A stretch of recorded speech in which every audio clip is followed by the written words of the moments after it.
Okay, so thank you for joining us today.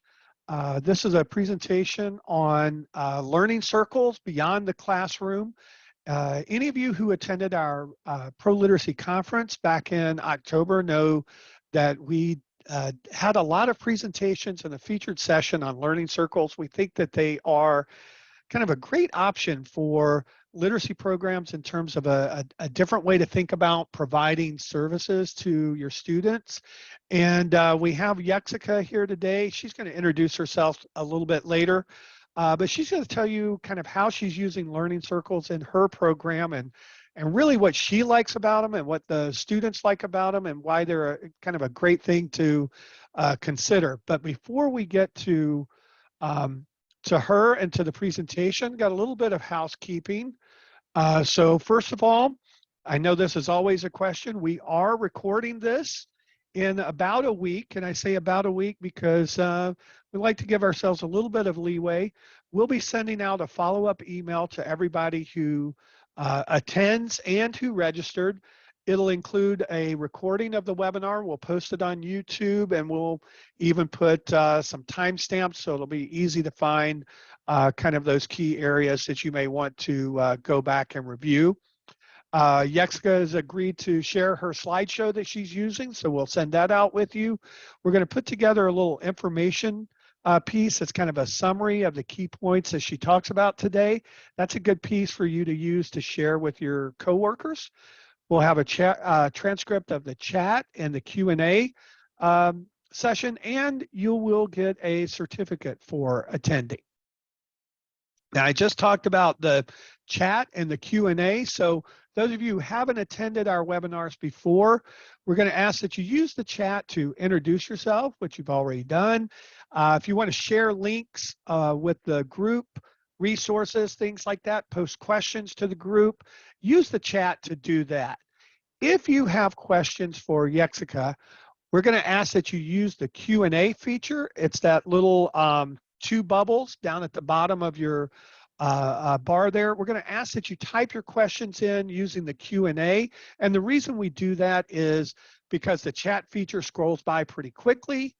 The Q&A allows us to track the questions and make sure everybody's question gets answered. And Yexcica has agreed to stay on past the top of the hour so that we can make sure everybody's question gets answered. So even if you can't stick around, if you get your question in, it'll be on the recording and you can go back and listen to it. This webinar is actually sponsored by CBL, Coaching for Better Learning. Coaching for Better Learning, they run the Adult Education Hub to promote systematic solutions, innovative products, and future-oriented strategies in adult education, workforce development, and vocational training.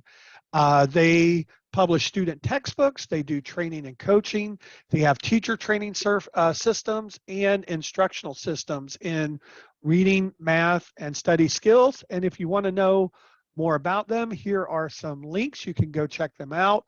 We thank them very much for sponsoring the this webinar on learning circles, and they're going to be sponsoring a few more on learning circles. And then last but not least, one of the things that folks need to be able to do learning circles is some resources. So we have some resources available on Education Network. You see the URL there, proliteracyednet.org. I'm sure many of you already have an Education Network user account, but if you don't, you can go to that URL and create one. It's free. All of these resources are free.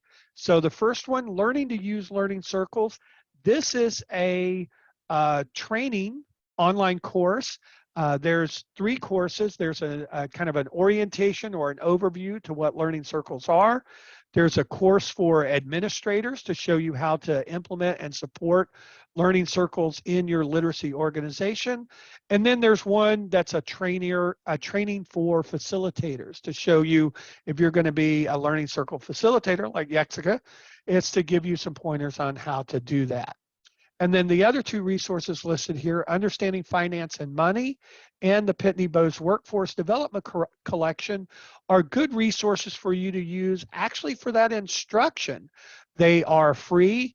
Understanding Finance and Money is kind of reading selections, topics around finance and money. So introducing finance words, finance concepts, budgeting, things like that, but also working to develop just basic vocabulary and reading comprehension skills.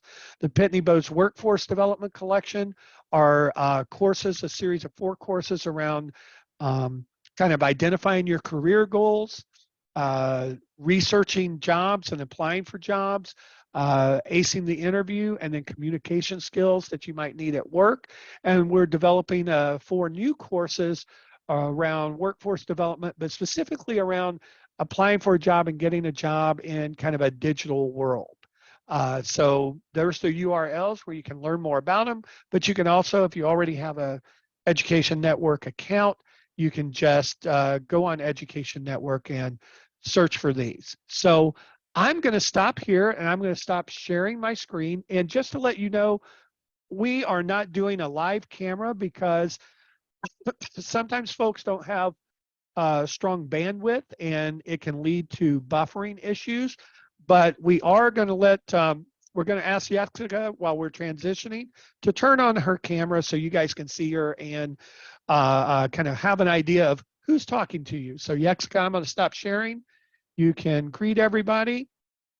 Hi, everyone. So excited to be here. My name is Yexcica Andreas Cappas Santiago. Just a little bit about me before we start off the part of the presentation is that I have a background in linguistics, in a bachelor's degree in linguistics, a master's degree in English education with a TESOL certification. And I moved from Puerto Rico only 4 years ago. I saw someone in the chat that said that they were from Puerto Rico. So I'm really excited to have someone from La Isla here. Yeah, so let's get to it. So this is the Learning Circles Beyond the Classroom and things you need to know. These learning circles that I'm talking about are from Genesis Center in Providence, Rhode Island. We started off this project with World Ed in Massachusetts in September 2021 with just a Saturday learning circle. So it was just once a week and it started on a Saturday. I normally teach a level 2 and a level 4 regular class structure from Monday through Friday. My level 2 is a high beginner class and a level 4 is the advanced English class from Genesis Center.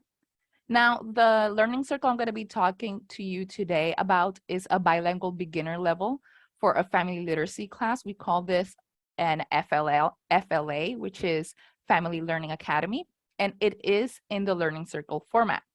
Our learning circle changed from once a week when we started it back in spring 2021, which it was just a Saturday. When we decided to move on with learning circles, we moved it to twice a week just to accommodate the needs of our particular group of Family Learning Academy. The Family Learning Academy is a special project that we have here. It is targeted to families, specifically mothers or fathers that don't have the tools to go to a building, that really need extra help going around their kids' school. Maybe they don't have childcare. So this class is very particular. We decided to continue this even though that around late September 2022, we finished our project with World Ed. So even though that project finished with them, they were the ones that introduced us to learning circles, we decided to continue with it. And what are learning circles? I went and snooped around in World Ed's page and decided to use this quote that I really like. Learning circles combine independent online learning with group sessions that foster peer learning and leadership development. Learners build digital literacy skills, become comfortable learning online, and develop self-efficiency as lifelong learners. This format, again, this particular class is twice a week. Even though it's twice a week, this learning circle, it has the same format, but different information giving each day. On Tuesdays, we start off in WhatsApp. And what we do in WhatsApp is our attendance and our class agenda. Every Tuesday, they know exactly when they're going to connect and not to Zoom. After the class agenda and they say their good afternoons to count as attendance, they log in into Zoom, which they already have the link for since the first day of class. And in Zoom, we do more targeted work. For example, the students really wanted to practice grammar this time around, and we are concentrating in grammar. So we'll be giving examples. I'll be helping them with conjugations and vocabulary. And they will receive, after Zoom, they will receive an email with more practice of whatever material we're talking about. Once they go into the email, that's when they start their independent work. They do the practice they wanted to do for grammar or pronunciation. And if they finish that before we connect again to Zoom, they can go into USA Learns, where they have access to extra independent work that they can be practicing daily. After that, we connect again into Zoom, and that's when we have the class discussions about any particular questions they might have or difficulties that they found while they were doing their independent work. Now, on Thursdays, we start almost the same. We always start with WhatsApp just because it's convenient for them. They can use it right from their phones while they're taking care of their children. So we do, again, the agenda and the attendance. They already know the good afternoons, and they know what to expect with the class agenda. This class runs from 12 to 2 p.m. So we have everything split within that time frame. Thursdays, they go into WhatsApp, and from WhatsApp, they go into the email because they'll receive their questions for conversation practice. So Thursdays are more conversation and less grammar. They'll receive guided questions because this is a low mixed beginner English level of students. So they do need guides to start off conversations. So they get questions beforehand. They just get 5 questions, and they have all that time to do independent work. And with that independent work, what they do is sometimes they need to translate the questions to know what they mean in their language. And other times they just answer them and make sure that they practice what they have to say so they're more ready. And from there, we go into Zoom. After they finish that in their class agenda, it says the time that we're going to connect into Zoom. We have breakout rooms in Zoom where students switch from one breakout room to another to be able to communicate and practice those questions that they already prepared for beforehand during their independent work. After they finish in each breakout room and after they've talked to each other, I usually time them, maybe 5 minutes per breakout room before I decide to switch them. They come back to me in the main class room area, and that's where we feed off each other. I start asking them questions, they start answering. And again, this is a bilingual, very beginner level, and it's Spanish English class, the majority. I do have one student from Haiti, and he does speak Spanish as well, but this class was formulated for very beginners. And well, this learning circle was for very beginners, where students can just tippy-toe into English. And if they have questions, they can ask them to me in Spanish, and I'll just make them repeat it in English, and they'll have that freedom to express without feeling like they're being targeted or they're not doing well in class because they can't understand what I'm saying. After that, they go to a parent support group with their counselor. So that's where I log off and my part of my interaction with them finishes, and they start with a parent support group for the rest of their Thursday, which is from half an hour to 45 minutes up to an hour. Now, this is an example of what my Tuesday would look like with them. So you would see the class agenda. I send it in English, and in the bottom, I send it in Spanish. They have it broken down from the attendance, the time they're going to connect to Zoom, their individual work. Then when we connect again, and we always give the reminders, homework, and goodbyes on Tuesdays. This book that you see here, it's a beginner English for Spanish speakers. And since I do have one student that is from Haiti, I had to try to find the same book. And I was fortunate enough that my boss helped me look around, and we found the same book, but for French speakers. Now, this book, I never thought about using a book for the learning circle at all. But at the beginning, some students were asking that they wanted to practice something they can practice on their own. And they got it with the funds that we had for the learning circle for this project. And then all of them, they were giving so much feedback about it that more students wanted it. And then other students were asking if we could incorporate it into the class. So it kind of became like a thing, right? Where students were already being empowered, like, teacher, I want you to discuss this because I really enjoy it, but I want to make sure that I'm actually doing it correctly. And that's where it started. And here are some examples of a lesson there. In the Spanish one and in the French one, you would see that it's exactly the same information in the same page, which is great. And the only thing that changes is the vocabulary that is in the bottom. For example, number 1, you could see that in the Spanish, it's right in the bottom, and in French, number 1, it's French in the bottom. So everything is in English except for vocabulary words or maybe some verbs that they will be either in parentheses or italics, so the student knows what the vocabulary word means. Now, this is what a Thursday looks like. On a Thursday, you would see the attendance again and the agenda via WhatsApp, and they already know they have to check their email. This is a screenshot of what an email looks like when I'm attaching them the conversation practice. And this is an example of a conversation guide that I give them, which is just some questions where they can answer. And again, in the independent time, they can translate it to either Spanish or French if they need to, so they know what they're talking. They could use their translators to answer, or if they need me during their independent time, they can always reach out to me if they want to make sure that the verb is translated correctly or not.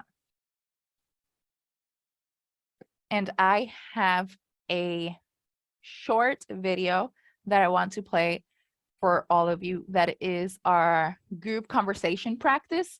Here you will see that some students start the conversation in Spanish, just saying, so translating from the Spanish, they would just be saying, teacher, so what I answered is, and then they'll completely say their answer in English. You will also see how some students start very nervous and say, oh, teacher, I don't know how to say this in English. Can you help me? And I'm gonna put play. Fidelisa. Oh, Vilma's here. Okay. Fidelisa, question number 1. What is your biggest fear?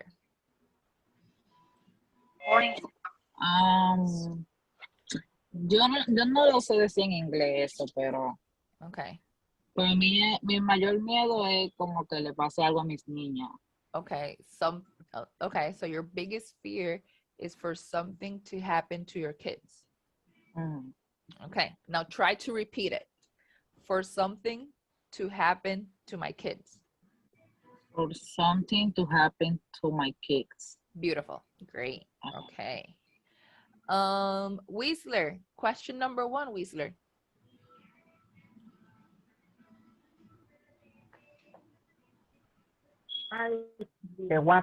What is your Yes, what is your biggest fear? what is your biggest fear? Yeah. My biggest fear is the car accident. Car accident. Is the- Oof. Me too. Yes. All right. Yeah. Giselle, question 1, Giselle, la 1. Something happened to my family. Very good. Okay.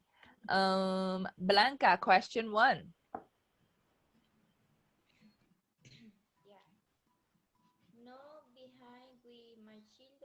when they need me most. Very good. Thank Julie, question 1, Julie.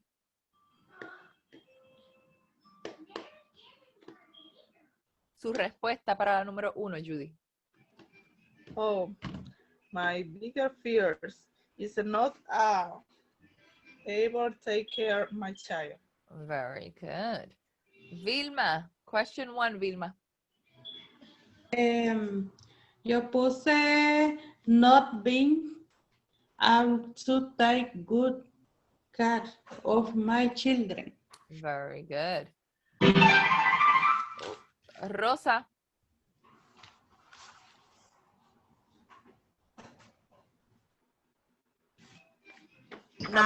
Yo puse now being able to take care of my children. Very good. Okay. Now let's go to question number 2. Okay. So you get a gist of how it works. You can see how some students completely answered in Spanish, and I had to help them out to translate it. And just because they know that I speak Spanish doesn't mean that they can just get away with it and not have to say it in English. You could see how I made that particular student repeat it.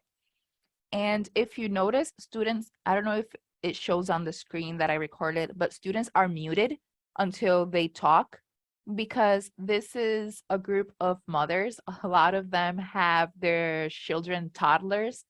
That last student that talked, Rosa, she has twin toddlers. So every single time she's talking, she has to be muted because there's a lot of noise in the background. Sometimes her girls show up and say hi and try to be part of the class, which is really cute.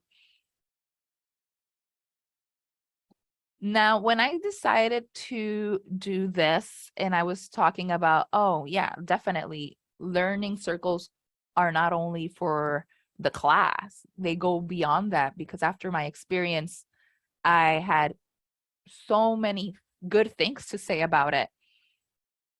When I first started, it was, like I mentioned at the beginning, spring 2021. I remember giving that first learning circle the freedom to do the big project of whatever topic they felt like. Students freaked out because they're so used to, you're doing this, and that. When I told them, no, these are the guidelines for you to do. So they had like the structure.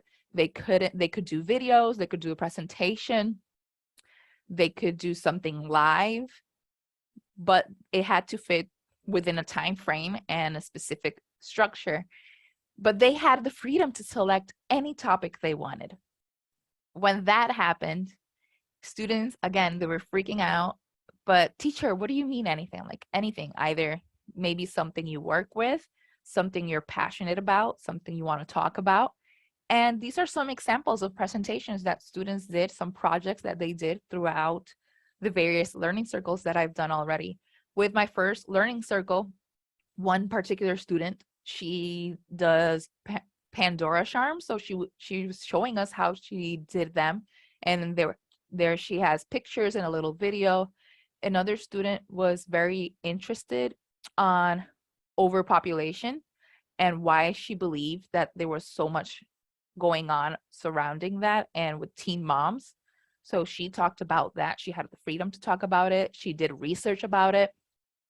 And then another time around, I wanted students wanted to practice more pronunciations, because they wanted to be able to read to their children.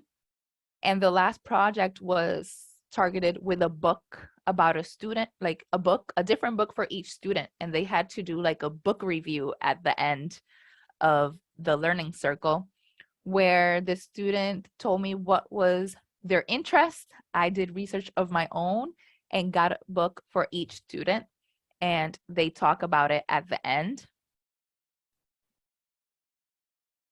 Here are some more examples. The one here to the left is a student that did a makeup tutorial, a video. She learned how to edit videos, how to do voiceovers, and she did all of that on her own. And the other student was showing how she cooks with her child. Then at the top here, this was a student reading with her child. So she did a little picture and a small video showing how she was reading to her child. And there was also another project talking about their country. More examples of student work. Students were giving also a prompt of what would they do if they had $100 to spend on Amazon. And this student, Jessica Borjas, did a whole piece with screenshots and everything on what the things that she needed and her kids wanted if she received that. Then I have students that did vocabulary words with definitions, like their own little walking dictionary. Now, even though, like I mentioned, we started with World Ed and the project finished, I could have just gone to my regular English ESOL classes and that regular structure where we follow everything from a book. We have a little wiggle room for imagination and all of that. Why did I decide to continue with learning circles? I've mentioned this since the beginning. It's a different way of learning, is definitely more student-centered. All classes should be student-centered, but learning circles gives the student the freedom to do what they're really interested in. And I've had that opportunity and it feels amazing knowing students breaking out from that shell of being so shy and not knowing what to ask for. I enjoy the format of it, especially since my class, I would say, is 98% online, because they only have to go into the building physically to take any standardized test like the CASAs that we give here in Rhode Island for funding. Besides that, everything else is online, unless they need also, so testing and any tech help that they might need. Maybe they don't understand their email or they're having issues with the computer, then they go in person. But everything that's class-based is definitely online. After trying learning circles, like why fix what's not broken, I saw that it definitely sparked to my students and I really enjoyed it myself. So why change it? Learning circles are definitely a way for students to tippy toe and see if they can really do it. If a more intense English class is for them, if they just want to continue with learning circles. It definitely boosts their confidence beyond the classroom, which I'm going to show you a little bit. And it has amazing success stories, which is what I'm going to be talking about now. Student success stories. This student has been amazing. I don't have her in my learning circle anymore. Her name is Mercedes. She started for the first time since moving from Dominican Republic taking English, but she couldn't really have an intense English class like a Monday through Friday. And she joined the learning circle, which was just the Tuesday and the Thursday. She was very shy at the beginning. And by the middle of the learning circle, she was very excited. She wanted to read. She was helping her classmates with questions from USA Learns, from the class information. And this student was giving a prompt to answer what woman she admires. And she sent a video and I forwarded it to Kathleen from World Ed. And she got featured in a video in the webpage from World Ed. So if you go into that page, you'll see her talking about the women that she admires in her life. And I feel like that is amazing. This student also, after being for a semester in the learning circle, she felt like she could do more. She went into an intensive English class, but she didn't want to leave the learning circle. So she went up to another learning circle, which is a more English-based learning circle where there's no Spanish, it's just English because it's more advanced. So she went up to a more advanced learning circle. She joined an all English ESOL Monday through Friday class. And she said, teacher, I feel ready to do citizenship. So she also joined a citizenship class, all after just 3 to 4 months with me in the learning circle. She was like, I feel like I can do this. Other success stories that go beyond the classroom.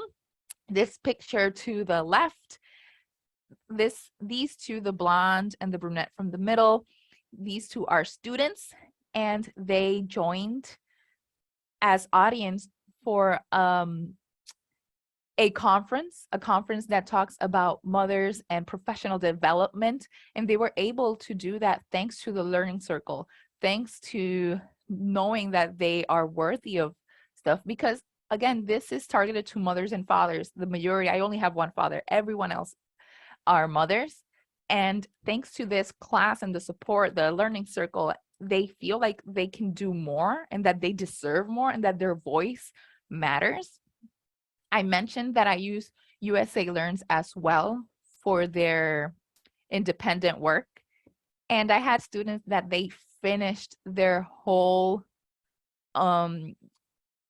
class, because they have a bunch of various lessons, and they finished all their lessons. So I had to open another class in USA Learns called Overachievers.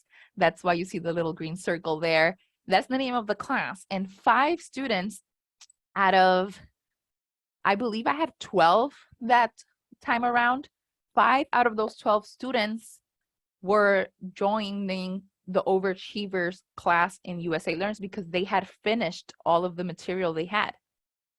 And another student felt that she was ready to do a driver's test. So she was going to start taking driving lessons because she needed her license and she knew that she can get things done besides this. Now, like I mentioned, I do work at Genesis Center. We have online, hybrid, and in-person classes. We started doing the learning circles September 2021. I was the one that tippy-toed into it, and now I love it so much. Students have ESOL, citizenship, workforce. We also offer morning, afternoon, and evening classes. And here's just the welcoming page at Genesis Center. This is the web page where you can see more information about it. And yeah, do you have any questions about my experience or anything in general? Yeah, we actually have a lot of questions. So I'm going to try to go through these. A couple of people have posted them in the chat. So I apologize for the Q&A folks, but I'm going to do those in the chat first so I don't lose them with the scroll. So we had a few questions from Jennifer. Do you do any type of class assessment at the beginning to choose what you'll be learning or sharing with students? Okay, yes. So in the learning circle, okay. So to divide, there's two FLA classes, which the more advanced one, I'm not 100% sure how it functions with their teacher. Mine, like I mentioned, is a more learning circle format. I know he was doing something as well, but I can't confirm 100% on it. Now, before we decide, oh, this person needs to go to a more beginner class, or this person has more advanced English, this is going to the level 2 of the FLA. Now, when that happens, what we do is Genesis Center does a writing exam and an interview just to see how their pronunciation, their speaking level is, their writing level. And from there, they go into either my class that I was just mentioning or the other teachers. Now, from there, when I meet all my students, I just give them a rundown of what we've done in the class previously, because some of them are returning. And I go over to them just asking what they're most interested about, like reading, writing, pronunciation, and just getting their interests in general. They already know, my returning students already know that they're getting a final assessment, which I don't like. Yeah, it's a project. Like the projects that we were doing, that's what they get valued on at the end. but I don't say like, oh, so you're having this test and we're going to decide from this test what you're going to do. No, it's just at the beginning when they're divided from a more bilingual beginner or the more advanced.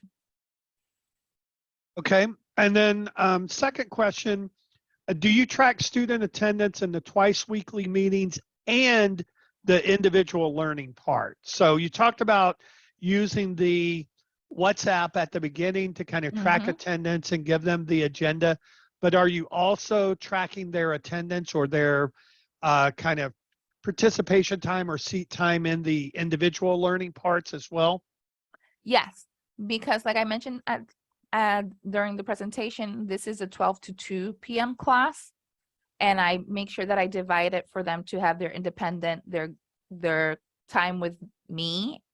And then what we do is that WhatsApp just counts as 0.5, let's say, of those 2 hours, because they do sometimes talk to me in private and go over something from the previous class that they had.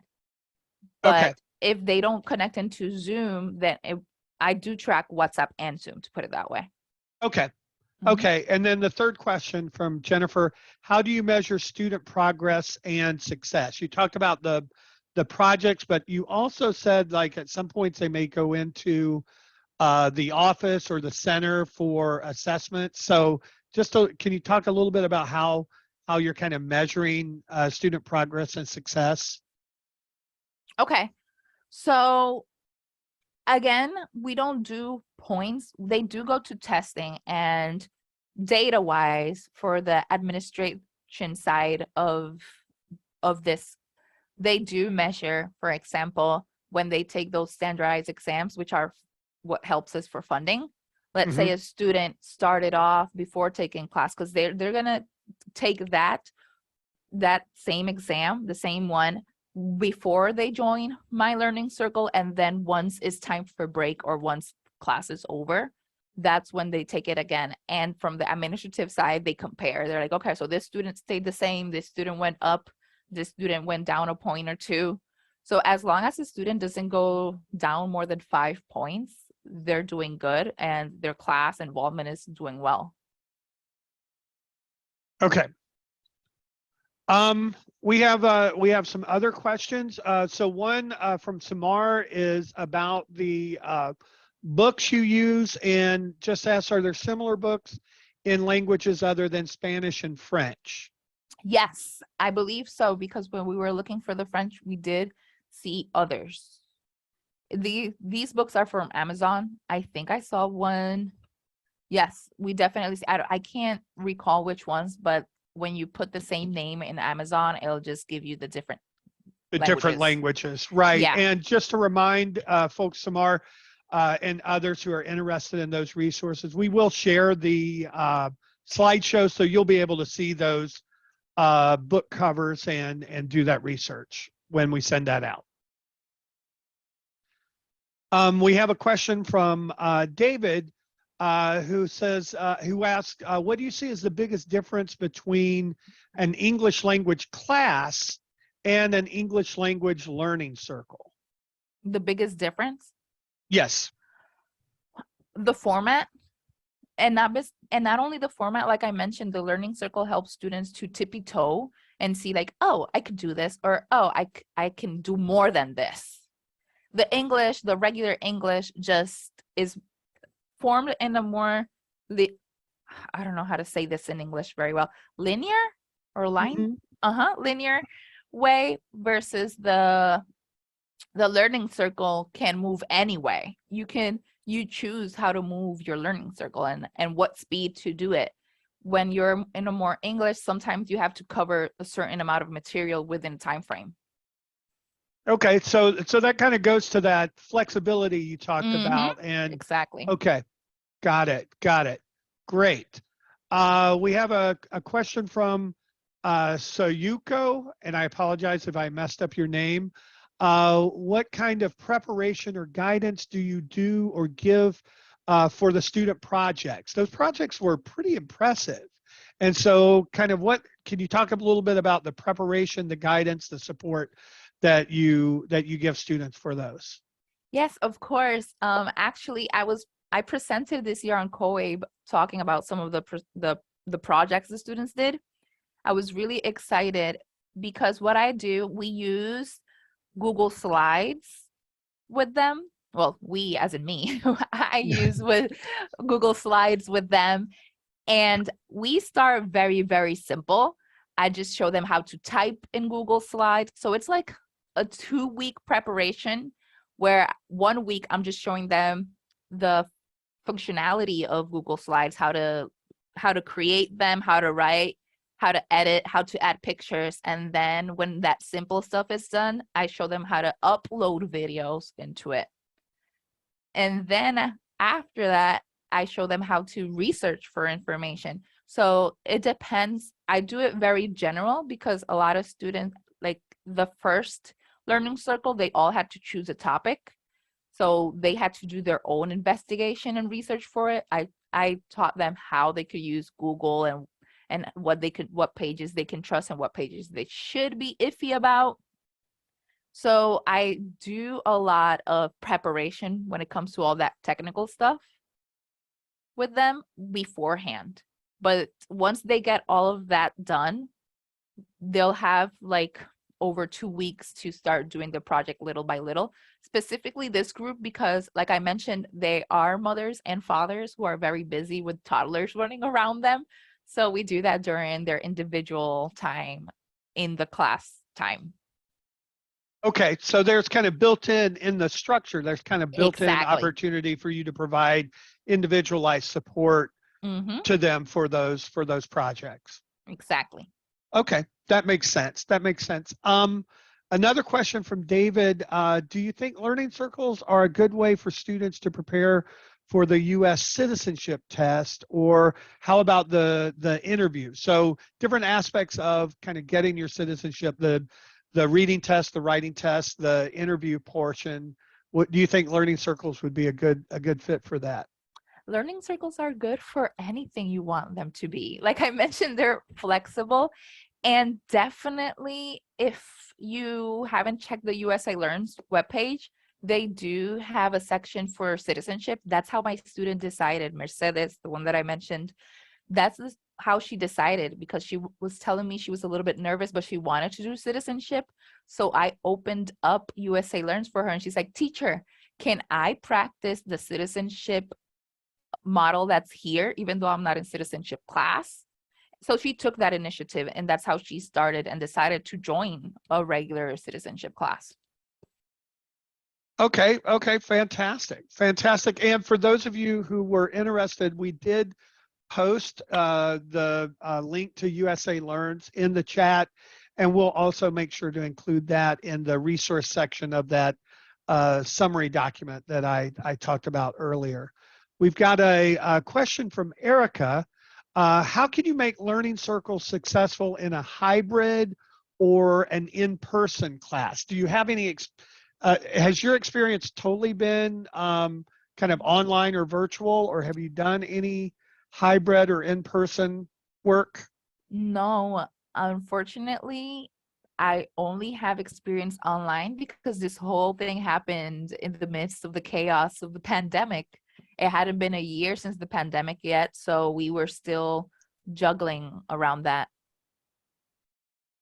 Okay, and Erica, I will say that learning to use learning circles course that I mentioned in the beginning, that does have examples of in-person as well as virtual learning circles. So that might be a good place to kind of go and look and look through and kind of see how you might use this in an in-person environment. A lot of libraries, it started as an in-person way to deliver services, a lot of times through libraries. So a lot of folks were doing in-person learning circles well before the pandemic hit. We have a question from Raya. How do you keep your students engaged during Zoom? During Zoom, See, you can't see my face now, but I do a lot of expressions and body movement. um, so you haven't seen me, but I'm moving all over the place. I'm very active and very energetic, and I feel like that transmits through the screen. So a bunch of my students always say that they like my energy, and sometimes they are not feeling well and they just connect because they want to hear and listen what we have to say. I would say that body movement has a lot to say, and what you give them, even if it's something very tedious, it's all in how you say it and not what you say. So I would say my energy. I'm very, very energized and I move a lot. Yeah, and I would think, I mean, I would also kind of add to that. I mean, we saw that in your video that a lot of the ways that you engage students on Zoom are very similar to the way you would engage a student in a in-person classroom. You ask them questions, you ask them to respond. You talked about having breakout rooms where they can maybe talk with each other or things like that. So all of those kind of strategies that you would use to engage a student in a regular in-person classroom, I think you can, adapt those strategies to engage students over Zoom. So definitely. Another question, have you had any of your students who've participated in learning circles who then became interested in maybe facilitating or co-facilitating a learning circle themselves? Oh, this would be so great. But again, I do give a more beginner one.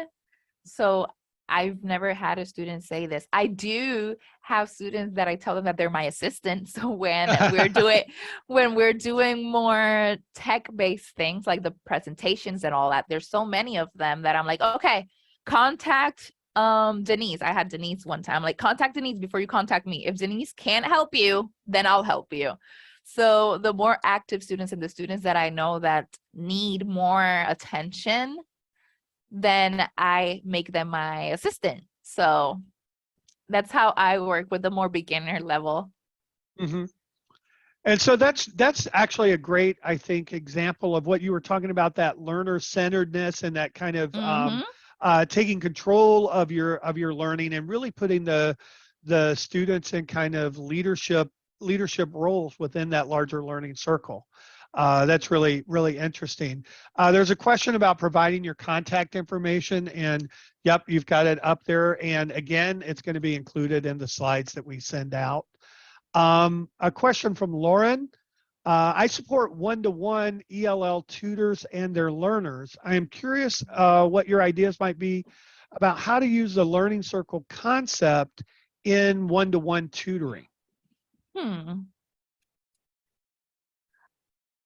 Well, again, it's very flexible. And when this learning circle first started, I only had 3 students. So you can imagine how creative you can get with only 3 students trying to be dynamic and very diverse and all of that. I feel like it will definitely work. And when it comes to tutoring, you do have to be more structured when it comes to the material.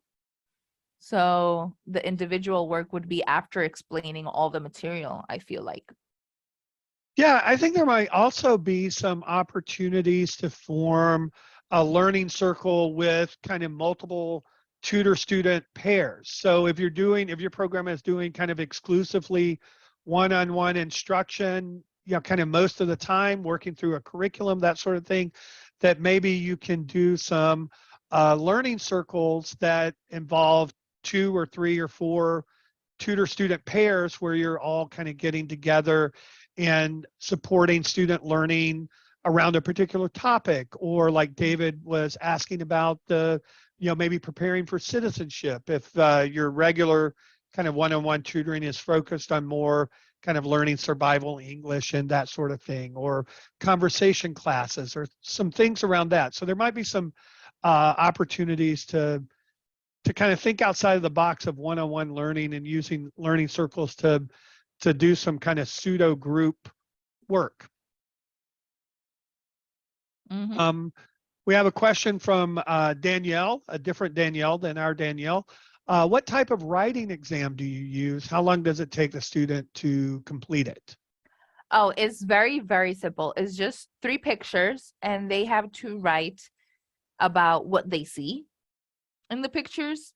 So it's 3 pictures. The instructions say, select one of the pictures and write 1 sentence about what you see. This is how it helps us. If the student writes on all pictures, first of all, they don't know how to follow instructions. And second of all, if they do decide to write on all of the pictures, that means that the students has a lot to write and their writing level is higher than a beginner level. And we just base it on not necessarily the grammar, like the errors. Oh, they wrote this word wrong. They wrote this word wrong. No, but if their message came across and if they were able to explain what they were seeing. And then from there, we follow a rubric saying, yes, it's understandable. They wrote more than a sentence. They wrote a phrase, they wrote a word, and then from there, they go into the level that corresponds. Okay. And I see that we're getting close to the top of the hour. So I just want to kind of remind folks that we will be cutting off the questions at the top of the hour. So if you do have a question, I'd encourage you to go ahead and take some time and type that in. Yexcica has agreed to stick around and answer everybody's question as long as it takes. So you will get your questions answered as long as you get them in before the top of the hour. We will cut things off. Otherwise, we could go on for a long, long time. We don't want to do that. We know that some folks may have to leave. They may have other engagements. So if you do have to leave, the answers to questions will be on the recording that we send out. And if you want to stick around and just listen to the answers to the questions, if it goes past the top of the hour, you're welcome to do that. And I'll just remind everybody that we are recording it. We'll send out the link to the recording. We'll send out a bunch of other resources, including the resources that have been posted in the chat, Yexcica's slideshow. You guys will get a certificate that you can display prominently or show your supervisors if you need it for kind of credit or things like that. Okay, we'll go back to the questions now. We have another question from Rhea. How do you use WhatsApp? Are you using the mobile app or the computer? And she also comments that you're very inspiring and your students are very fortunate. So thank you. I would so agree much. with that, Rhea. Thank you so much, Rhea. So yes, I use WhatsApp both mobile and computer version. The mobile, I could take it anywhere. And then the computer is just because I'm already here waiting for them to connect to Zoom. So it's easier for me to see it on a bigger picture. Okay, great. Here's a question from Jennifer that I find interesting, and I don't know the answer to this. Maybe you do, or maybe we can find out. Maybe somebody can post it in the chat if you don't know. She says, I've heard from a few organizations that if ESL classes use the student's native language in instruction, they can't receive WIOA funding. Is that true? I don't recall anything specific to that effect in regulation language. I honestly have no idea. And it sounds, I'm very particular with I have a lot to say, but I don't want to say it. So I honestly have no idea.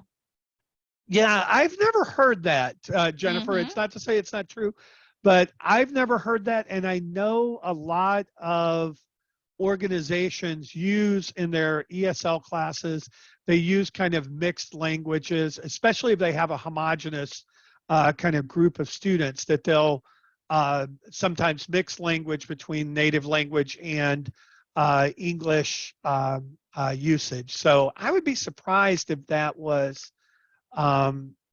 true, but maybe somebody else. It looks like Amy says no regulations for native language. So we'll try to crowdsource that answer, and that'll also be included in the chat, Jennifer, and you can kind of look at that chat transcript when we get that back. Another question from David.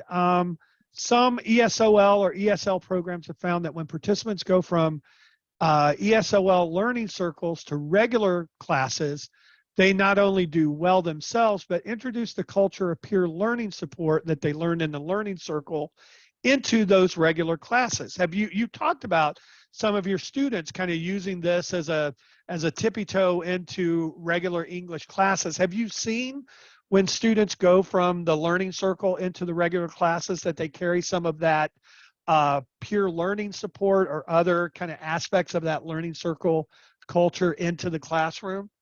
Oh, definitely. One student moved from the learning circle to my regular level 2 ESOL class. And whenever we did, because I do conversation practice with them as well, and I do breakout rooms in the ESOL classes, this student was the one that always wanted to speak first. So when I asked for who wants to go first, she was the student that was always breaking the ice.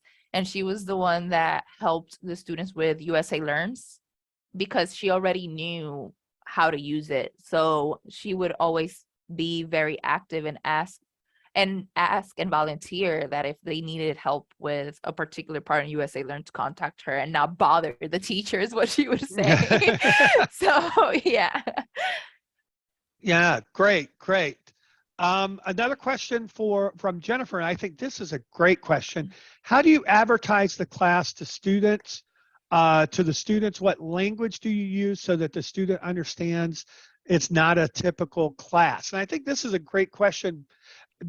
I would out of my own curiosity is, do you advertise differently for the learning circles than you do for your regular kind of program? Is it a different student? You talked about these are all parents, so they're too busy to kind of take the normal classes. So do you find there's different types of advertising, different messages that resonate with your learning circle students?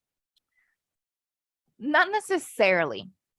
Okay, so if these students, like I mentioned, it's parents, so they already know it's going to be less amount of class per week because that's what they're looking for. So that type of structure, I only see you twice a week. They already know that. Now it's my time to shine when it comes to the projects. That's when I have to advertise. Like at the beginning, no, you select your topic, and everybody was freaking out. So I had to explain, like, no, like this is what you want. I'm just helping you condense and structure, but it's more about you than it is about me. And then to not miss like her question, how are you advertising? Is it flyers? Is it your website? Is it through social media? All of the above. Okay. But we don't use physical. Well, we use posters sometimes when we go to places that have collaborated with us. Mm-hmm. We do like post stuff, but we don't hand out flyers per se. Okay. Mm-hmm. Okay. And are students referred from any other organizations? Like, are you working with, because these are parents, are you working with the school systems or preschools or? We're not working with the school system. We're working with Federal Hill House. I don't know how to explain it, but it is another organization that help us with the parent support aspect of it. And they help us recruit parents for our Family Learning Academy, which is the learning circle that I teach. Okay, perfect. Question from Mitch. Do you have challenges with students not attending consistently? And do you have guidelines on when there have been too many absences? So this is a good question because this class is very flexible. And there are at the beginning students who just, well, she's not going to really say anything.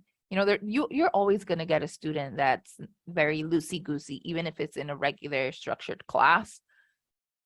I do call them out a lot.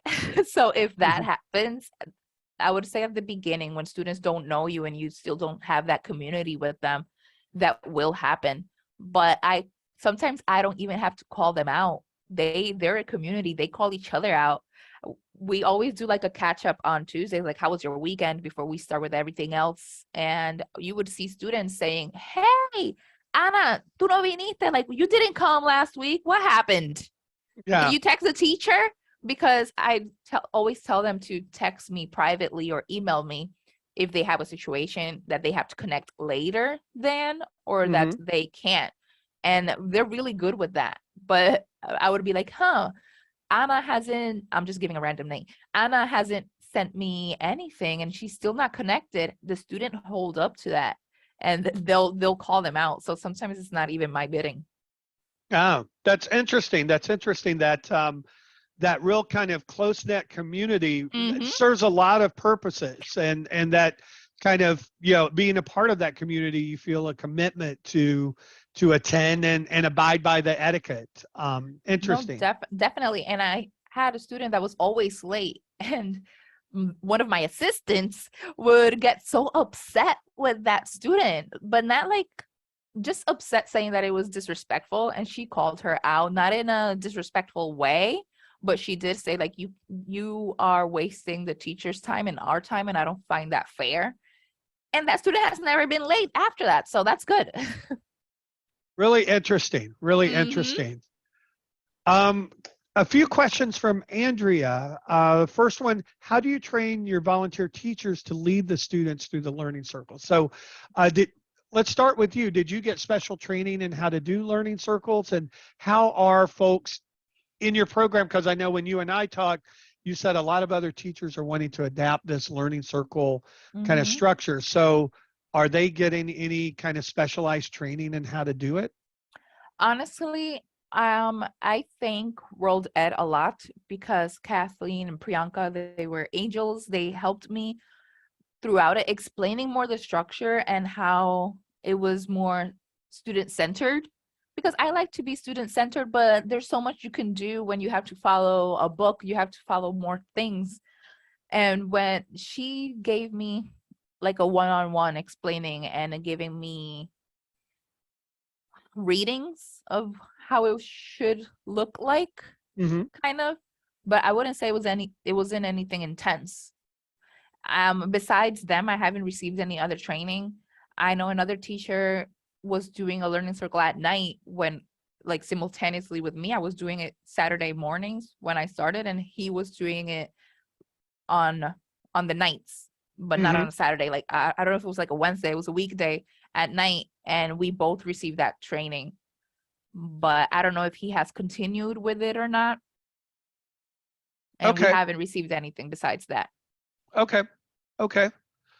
And I'll just add to that, kind of the role is a little bit different. So it's more of a facilitation role, I think, than a more traditional teacher or tutor role. And so the skill set is different, and I think the skill set is maybe a little bit easier to learn or to pick up on. Another question from Andrea: have you compared the learning progress using the same test, but giving it to maybe one group doing the learning circles and one group doing a traditional English class? Do you have any kind of comparisons about the learning progress of students in your learning circles versus students that are in the more traditional English language classes? No, but that would be something cool to look at. However, like I did mention, my regular ESOL classes are very different because they're all English based. This particular learning circle is more bilingual, so it's very, very beginner. So the progress would have to be something compared with throughout different lenses, to put it that way. And I'm going to ask this question real quick because I think it's a quick question. Is there a fee for the students at all, or your learning circles are free to students, correct? Yes, this learning circle, students do have to complete some requirements. Like this one is for parents, so they have to have kids with a certain age gap to be able to be here, and they don't have to pay anything. We even provide them the technology to do it from home. Okay. Here's another question. So it's about having a learning circle where students are at different levels. So she asked, would you still teach the same grammar concept to the whole class if the students are at completely different levels? And I kind of expand a little bit and just kind of ask you, are your students at different levels? It sounds like they're all kind of beginning, but kind of how do you handle that idea of students being at different levels within the learning circle? The learning circle that I had, oh goodness, before, like 2 learning circles before this one, that's where I became thinking about, okay, I started thinking, okay, I have to do something, because I had this student, Denise, who she was always on top of everything, that I had to tell her, you can't go on, like you need to wait for a second so I could explain this to the student. That's how I started having her as an assistant. So I would give her extra work because she was so above the rest of the student, even though this was a beginner level. She didn't want to start in the advanced level because it was her first time taking English classes at all. So she's like, I want to see how I feel first before jumping to a more advanced. And I started doing this, since it was just one student, I gave her the same thing, but at a more upscale. So if I gave a short story, she would actually have to do, instead of 3 paragraphs, she would have 6 paragraphs of reading for the same story. The students would have like a summary. And just so she would actually read more and start looking for different vocabulary. Okay, so kind of that idea of scaffolded instruction that anybody who works in a kind of a multi-level classroom use those strategies. You're applying them the same in this learning circle. Yeah, and sometimes we would do dictations. And for the more beginner level, so let's say it's a sentence for dictation, they would have fill in the blanks, versus Denise would have to write the whole sentence what I was dictating. Okay, okay, that makes sense. We've got 2 more questions. I'm going to switch them up a little bit.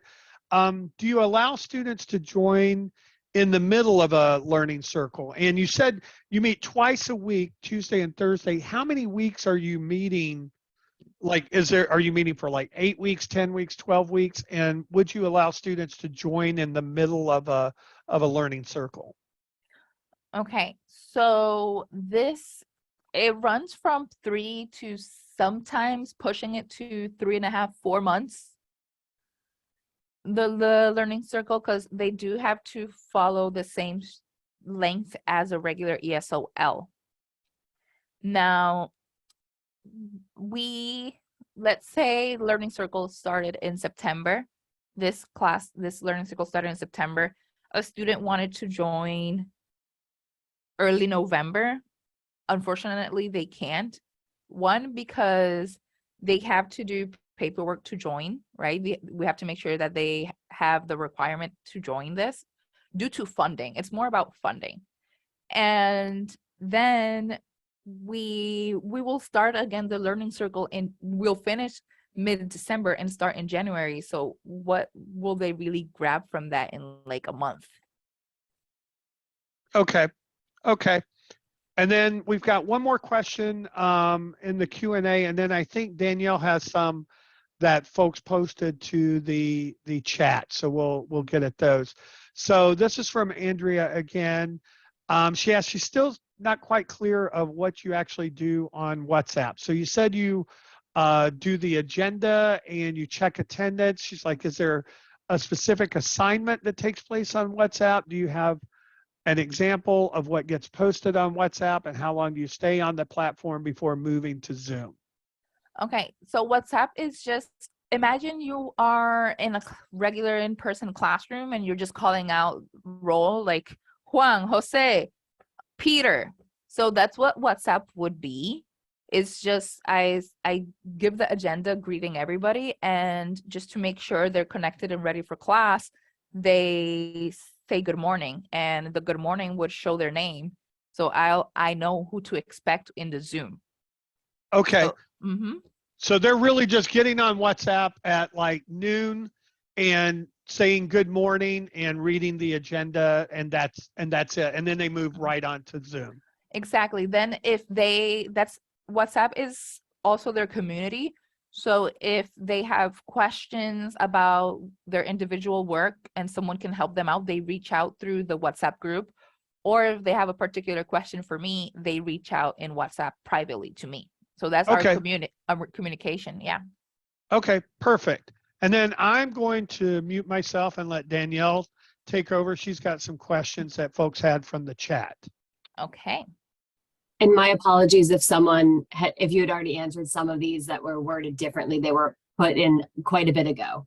So I will just go from the top. Do you have any type of class assessment at the beginning to choose what you will be learning or sharing with students? Can you repeat that, please? I Sure. zoned out. Nope, that's totally fine. Do you do any type of class assessment at the beginning to choose what you will be learning and sharing with students? No, I think I answered this. It was worded differently. We do, just to make sure, we do assess the students at the administrative level, and that they decide if this student is going to the beginner LC or the more advanced LC, the learning circle. And then when I meet them, I just go over them and see what they want to incorporate. One learning circle really wanted to do pronunciation. I gave the example of students reading to their children because that's what they wanted to concentrate. So from there, I decided to pull up materials, do recordings so they could hear themselves and stuff like that. So like I mentioned, it is very student-centered. So I asked them particularly what are their interests, and I tried to do my research and condense it and see how I can fit it. Great. Okay, so do you have any issues with students struggling to move between several different technological platforms? Have you researched any other platforms that might be more all-in-one? I haven't had the problem. The whole reason why I use WhatsApp is because students that aren't from United States, they use WhatsApp to communicate back home. WhatsApp is a free app. They use it. And when we hit the pandemic, that was the one app I had all my students in. And even though we went on lockdown on March 13, 2020, on March 16, I had a full classroom thanks to WhatsApp because they all knew it. Okay. Okay. Is this always live online instead of face-to-face? Do you deliver any blended programs? There are different blended programs, but the one that I'm talking about, My Learning Circle, is always online. Okay. And is the funding you receive linked to outcomes? Can you repeat, please? Is the funding you receive linked to outcomes? Not necessarily. And that's more administrative, so I really can't talk much about it because I don't work on that aspect, but I know that outcomes are always good for Right. funding or non-funding, but I don't believe so. Okay. Do you have a student leader for each learning circle? No, it's actually it just comes natural. When I see a student that's more active, a student that's actually helping out, I'm like, okay, so you're my assistant this learning circle. And you will see how they really take the role very seriously, and they really enjoy it. They feel like they have purpose. There's a student that's always logging in first. There's a student that always answers the question before I get a chance to answer them. So yeah. Absolutely. And I just have one more. Mhm. Not having a curriculum to follow makes it difficult on what we should focus on. Should we focus our teaching on phonics, grammar, or everyday conversation? Okay. So again, it's flexibility. You get to know your students. I do have a curriculum. Before deciding this was going to be a learning circle, I did have a curriculum for the project because, like I mentioned, it's a family-based class learning circle. So they did have a curriculum for me to follow. When we talked about doing it as a learning circle, then I just look at the different topics of the curriculum that will fall in what my students are interested in. I'm not going to say, hey, just be loosey-goosey and just let them talk and make a bunch of mistakes and never correct them. No, because they're there to learn. just make sure that you put a little bit of everything, I would say. Great. Thank you. That's all I have, Todd. Okay, I think that is going to wrap us up. So let me Awesome. just say again, thank you everyone for attending, and especially those folks that stuck around and listened to all of the responses. Thanks again, Yexcica, for a fantastic presentation and for taking your time to answer everybody's questions. I think that sort of kind of individualized attention really helps people get the information that they need to maybe go back and try learning circles. You're certainly a great ambassador for learning circles yourself. And I'll just say to everyone, again, thank you. Look for an email from us in about a week with all of the resources, and keep your eyes open. You're now on our mailing list. You'll get notifications of upcoming webinars. And if you're interested in learning circles, keep your eyes open for more webinars like this one of folks who are actually doing learning circles, coming and talking about how they're doing them. So thanks again. Have a great rest of the day or evening. And thank you again, Yexcica. Of course. Thank you for the opportunity.